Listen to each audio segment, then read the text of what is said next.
여러분은 요즘에 어떤 기도를 하시나요? 저는 요즘 제가 이제 결혼이 얼마 남지 않아서 네, 이게 빠른 시간 안에 무리가 없이 잘 진행이 되어서 되게 감사하는 기도를 많이 하고 있습니다. 오늘 본문은 이제 기도에 대한 내용이 나오는데요. 이것은 예수님께서 이제 사람들에게 비유를 말씀하신 거예요. 근데 이제까지의 비유들과는 조금 다르게 조금 실제적인 비유를 이야기를 해 주시고 계십니다. 근데 이 비유, 왜 이런 비유를 말씀하셨을까? 이 목적이 무엇일지 9절부터 보면 나오는데요. 9절을 함께 같이 읽어보면 좋겠습니다. 9절 읽겠습니다. 시작. 또 자기를 의롭다고 믿고 다른 사람을 멸시하는 자들에게 이 비유로 말씀하시되. 네. 이 비유의 목적은 자기를 의롭다고 믿고 다른 사람 멸시하는 자들에게 이야기하신 건데요. 제가 예꿈둥이들에게 설명하듯이 이야기하면 내가 하는 게 다 맞아. 나처럼 못하는 사람들은 다 죄인이니까 함께 할 수 없어. 난 그들과 함께 할 수 없어. 라고 생각하는 이런 사람들, 밑도 끝도 없는 자기 확신으로 그런 타인을 배척하는 교만한 사람들에게 그들의 굳어진 생각을 깨뜨리기 위해서 하신 말씀입니다. 그래서 예수님께서 그런 목적을 가지고 쭉 비유로 말씀해 주시는데 그 내용이 무엇에 관한 내용인가요? 제가 처음에 얘기했던 기도에 관한 것입니다. 10절에 두 사람이 기도하러 성전에 올라가니 하나는 바리새인이요 하나는 세리라, 이렇게 이야기를 하고 있습니다. 이 두 사람, 바리새인과 세리의 기도의 내용을 이야기하고 있습니다. 당시의 유대인들은 통상적으로는 하루에 2번, 그래서 오전 9시와 오후 3시에 이렇게 기도를 했다고 하는데 실제로는 시간에 크게 상관은 없었다고 합니다. 그래서 여기에서 두 사람이 기도하러 올라갔다고 하는데, 성전에 올라갔다고 하는데, 당시에는 이제 성전에 올라가서 기도해야 진짜 기도하는 거다라는 그런 의식이 있었어요. 그래서 이렇게 같이 두 사람이 성전으로 올라갔다는 걸 보았을 때 같은 유대 공동체, 유대인이었다는 사실을 우리가 조금 알 수 있습니다. 근데 당시 누가 공동체의 일원들은 유대인 크리스찬도 있었고 이방인 크리스찬도 있었고 바리새인과 세리, 또 부자와 가난한 자, 여자와 남자, 이렇게 조금 극과 극으로 구성이 되어 있었어요. 근데 이렇게 오늘 기도하러 성전에 올라간 바리새인과 세리도 이 공동체 부류 중에 한 부류였습니다. 이 사람들끼리는 서로 당연히 갈등이 있었는데요. 이 누가 공동체에서는 이런 서로 좀 갈라져 있고 파가 나뉘어져 있는 사람들을 계속해서 통합하려는 그런 시도를 끊임없이 했고, 그래서 유대인과 이방인 모두를 위한 그런 선교를 하였습니다. 그래서 우리는 오늘 이 본문을 사실은 보통은 대조적으로 보는데요. 바리새인의 기도, 세리의 기도 이렇게 따로 놓고 보기는 하지만 오늘은 이런 누가 공동체의 시각으로 한번 누가 잘했다 못했다가 아닌 시각으로 한번 보려고 합니다. 그렇다면 이 본문의 내용은 기도인데, 이 앞서 말씀하셨던 예수님의 구절에서의 이 비유, 왜 이거를 비유로 말씀하시는가, 그런 사람들을 일깨우기 위해서 그 목적과 누가 공동체의 이런 통합적인 사고, 이런 것으로 볼 때 우리는 이 본문이 이 내용에 있는 기도, 이것만이 주제가 아니라는 것을 알 수가 있습니다. 이 본문이 말하고자 하는 것은 바로 그럼 주님께서 의롭다 하시는 이는 누구인가? 라는 것인데요. 물론 구체적인 내용을 가지고는 얼마든지 우리가 바른 기도에 대해서 배울 수 있지만 전체를 두고 보았을 때는 진짜 하나님의 의롭다 여기는 사람이 누구인가 하는 고민을 하게 하는 그런 내용인 것입니다.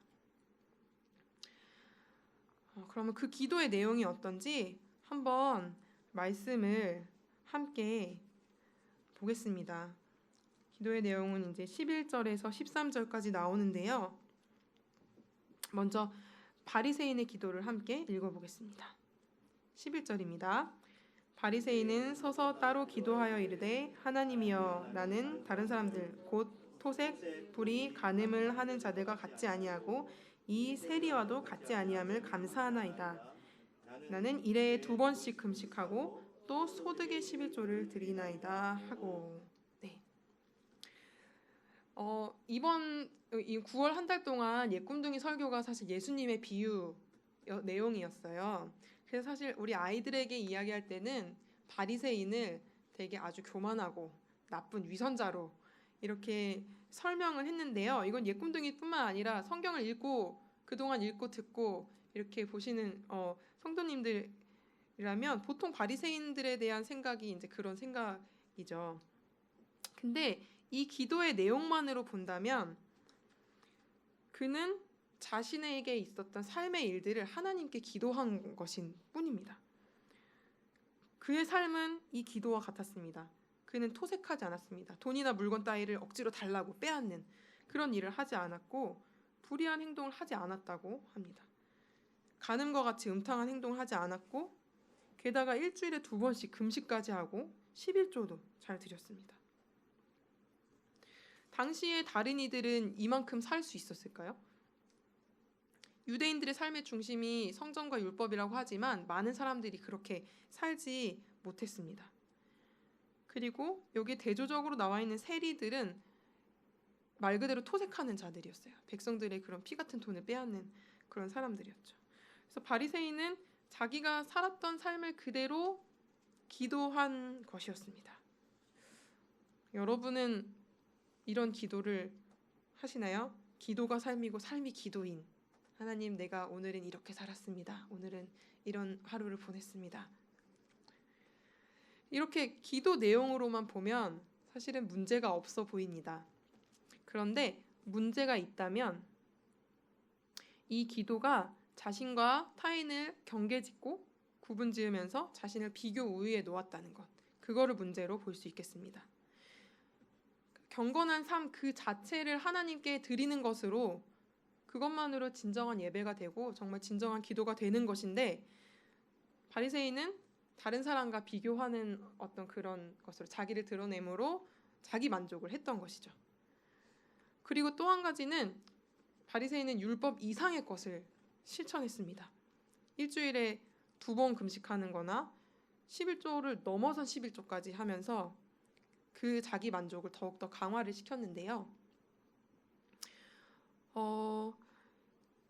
이런 잘못에도 불구하고 이런 문제점들을 빼놓고 그냥 보면 객관적으로 그냥 이 기도만 놓고 본다면 하나님, 저를 믿지 않는 사람들과 같이 그런 죄악된 삶을 살지 않고 오히려 제가 11조와 금식으로 율법을 지키면서 살게 해주셔서 감사합니다. 이렇게 기도한 것이에요.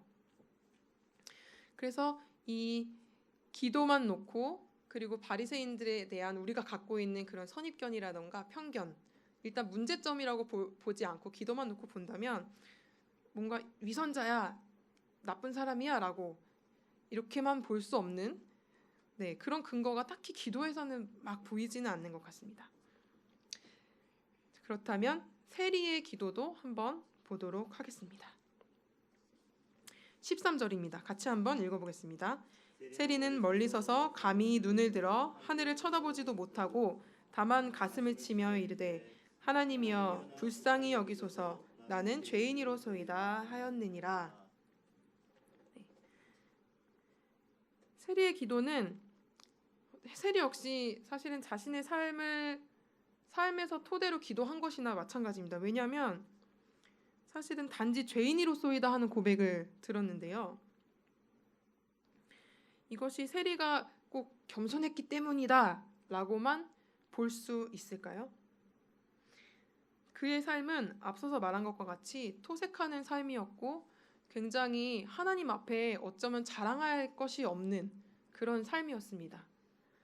그래서 왜 우리도 사실은 이제 저의 경우는 그런데요. 제가 뭔가 막 마음으로 되게 큰 죄를 짓고 막 엄청 내가 하나님 앞에 너무 잘못했어 이런 일이 있었을 때 기도의 자리에 나아가면 하나님 제가 그 문제를 막 낱낱이 고하게 되기보다는 아유 주님 이렇게 가슴을 치고 제가 어떻게 그런 생각을 할 수 있었으면 아이고 주님 이렇게 기도를 하게 되는데요. 세리도 바리새인이 기도했던 것처럼 낱낱이 그렇게 얘기할 만한 뭔가 잘한 일은 없고 자기가 볼 때 너무 그냥 삶을 막 살고 있는 거죠. 사람들의 것을 빼앗고 되게 좀 나쁜 죄인의 삶을 살고 있었던 것이죠. 그래서 단지 죄인으로서이다 하는 고백을 할 수밖에 없었던 것입니다. 그래서 성전의 이 지성소에서 아주 멀찍이 서서 하나님을 향해서 감히 쳐다보지도 못하고 단지 멀리서 이제 성전 밖 이방인의 뜰에서 기도를 하고 있었습니다. 그러니까 세리의 악하고 부도덕했던 삶 속에서 어쩔 수 없이 나온 기도일 수 있다는 것입니다. 그렇게 본다면 두 기도 모두 바리새인의 기도나 세리의 기도나 자기의 삶에서 그렇게 드릴 수밖에 없었던 자기의 삶을 표현하는 기도였다고 우리가 이야기할 수 있습니다. 그러면 예수님의 판단은 어땠을까요? 예수님은 누구의 손을 들어주시나요? 세리의 손을 들어주십니다. 14절 함께 눈을 뜨시고 함께 읽겠습니다. 내가 너희에게 이르노니 이에 저 바리새인이 아니고 이 사람이 의롭다 하심을 받고 그의 집으로 내려갔느니라. 무릇 자기를 높이는 자는 낮아지고 자기를 낮추는 자는 높아지리라 하시니라. 아멘. 여기에서 의롭다 하심을 받고 이 부분은 우리가 생각하는 구원에 이르는 의 이런 식으로 사용한 맥락은 아니고요. 구원받았다고 해석하기에는 무리가 있고 공동번역을 보면 하나님께 올바른 사람으로 인정받았다라고 합니다. 그래서 그 정도가 될 수 있습니다. 그런데 하나님께서 이 사람은 올바른 사람이다라고 인정해 준 사람이 바로 세리라는 것입니다. 이 둘은 자기 삶에서 기도할 수밖에 없는 그런 기도를 했는데 왜 이런 결과가 나왔을까요? 그 이유는 예수님께서 말씀하신 24절 보면 세리는 자기를 낮추었기 때문입니다. 근데 낮추었다는 게 그럼 어떤 것일까요? 이 세리의 기도의 내용을 보면 무엇이 대체 낮추었다는 것일까? 그것은 세리가 비록 자기가 내세울 것이 없고 죄인이라고밖에 고백할 수 없는 그런 기도였지만 어쩔 수 없이 내뱉은 기도라 할지라도 그 하나님 앞에서 기도할 때 그때의 세리의 태도 바로 그것이 자기를 낮추는 것이었던 것입니다. 하나님께서는 이전의 삶에 이렇게 살았던 저렇게 살았던 그 삶보다는 내가 하나님 앞에 나와서 하나님 앞에 고백하며 하나님 앞에 서 있을 때 그 순간의 태도를 하나님께서 보시는 것입니다. 바리새인은 그 전에 내 삶이 이러했습니다 했지만 세리는 하나님 앞에 나와서 주님 제가 죄인입니다. 내 죄를 인식하고 하나님 앞에 그렇게 자기를 낮추었던 것이죠. 그래서 하나님은 다시 한번 말하지만 이전의 삶보다는 하나님 앞에 서 있는 그 순간의 태도를 의롭다 할 수 있는 기준으로 보신 것입니다. 그렇다면 이 기준은 이 용서받는 사죄를 받는 그 은혜가 누구에게나 베풀어진다는 것을 알려주기도 합니다. 그러나 바리새인은 그렇다면 안타깝게도 이런 기준에 의해서 올바른 사람으로 인정받지는 못했죠. 사실 의인의 정의가 누가복음의 1절 말씀 1장 5, 6절에 나오는데요. 여기에 5절에 유대왕 헤롯 때에 아비야 반열에 제사장 한 사람이 있었으니 이름은 사가랴요 그의 아내는 아론의 자손이니 이름은 엘리사벳이라. 이 두 사람이 하나님 앞에 의인이니 주의 모든 계명과 규례대로 흠이 없이 행하더라. 이렇게 나왔어요.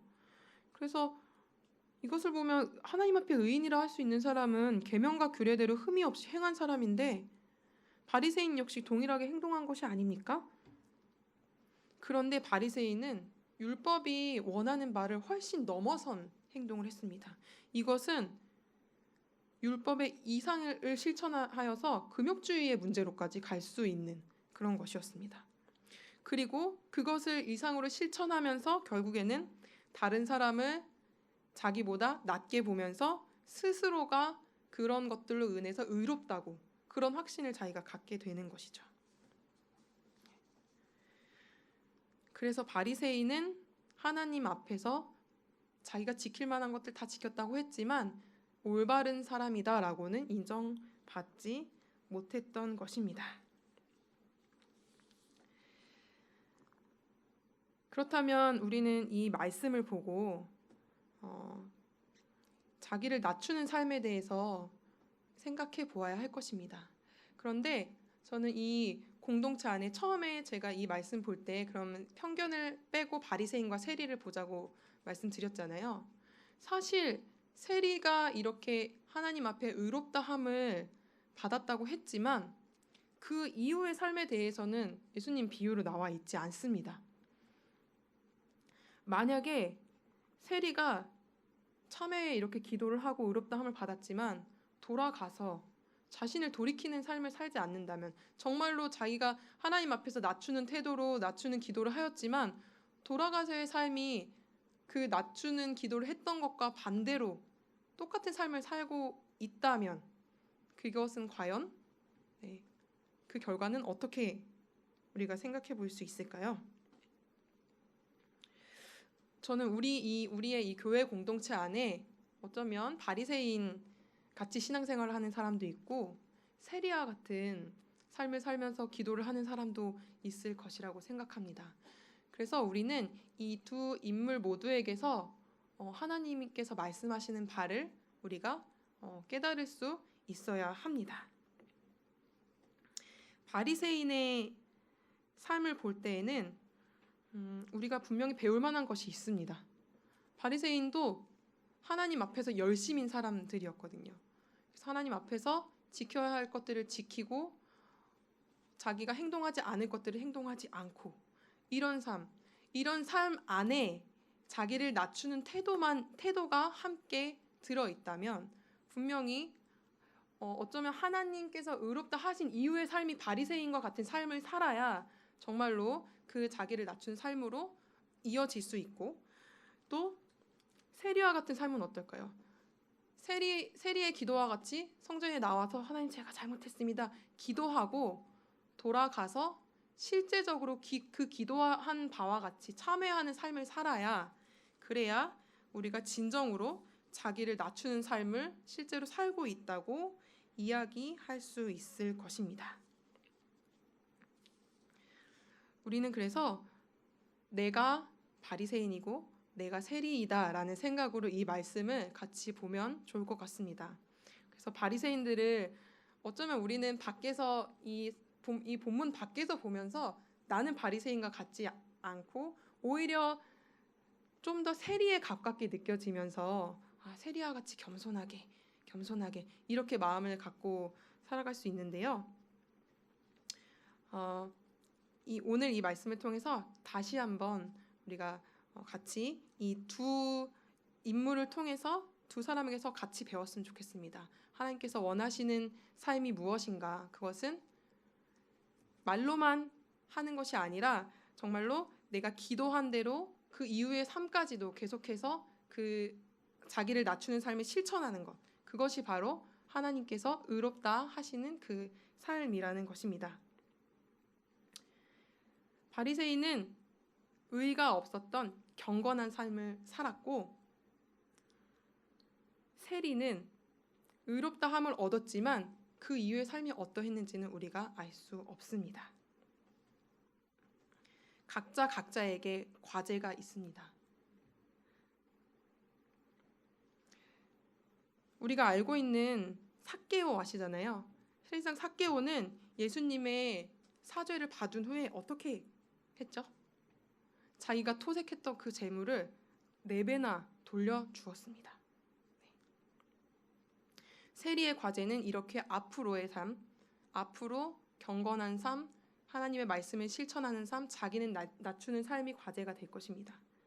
그리고 의롭다함을 받지 못했던 바리새인의 과제는 의롭다 하다는 그 근거를 내 삶에서 두는 것이 아니라 정말 하나님의 자비하심과 은혜에 두어야 할 것입니다.